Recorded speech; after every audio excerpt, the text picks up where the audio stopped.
बता दें कि लाल किले के पास में नवंबर 2025 में हुए धमाके को लेकर संयुक्त राष्ट्र सुरक्षा परिषद की एक रिपोर्ट में एक बड़ा दावा किया गया। यूएनएससी की 38वीं रिपोर्ट के मुताबिक इस हमले के पीछे अल-कायदा इन इंडियन सब कॉन्टिनेंट यानी कि AQIS का हाथ था। देखिए ये खास रिपोर्ट।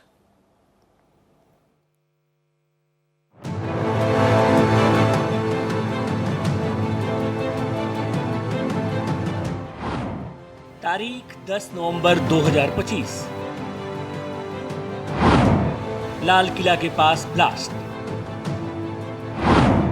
यूएन की रिपोर्ट में बड़ा खुलासा। हमले का मास्टरमाइंड था अल-कायदा।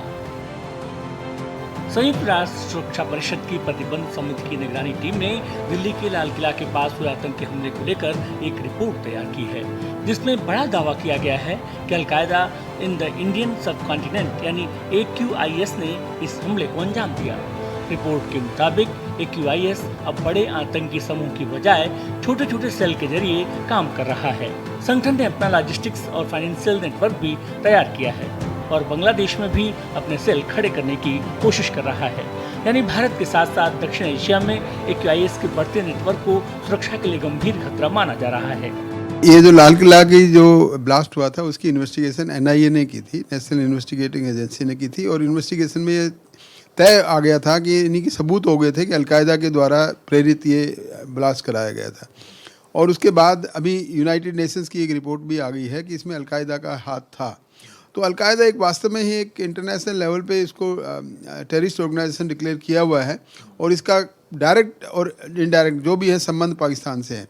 तो मैं समझता हूँ पाकिस्तान टोटली इस केस में एक्सपोज हो गया है कि भारत के अंदर आंतरिक शांति को भंग करने के लिए पाकिस्तान अपने हथकंडे अपना रहा है और कहीं ना कहीं इन सब कामों में वो लिप्त है और वो चाहता है कि भारत में अशांति फैले।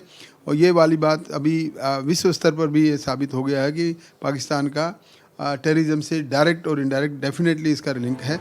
वहीं retired major general PK Sehgal का कहना है कि अल-कायदा के सहयोगी संगठन AQIS की आतंकी घटनाओं में शामिल होना ये साबित करता है कि भारत को अब और ज्यादा चौकन्ना रहना है। भारत को बांग्लादेश के बॉर्डर पर खास चौकसी बरतनी होगी। NIA ने काफ़ी लंबी इन्वेस्टिगेशन के बाद में 10 मई को एक चार्जशीट फाइल की, जिसमें उन्होंने साफ तौर पे कहा कि AQIS जो अल-कायदा का एक्सटेंशन है, इस हादसे के पीछे जो रेड फोर्ट हुआ उनका हाथ था।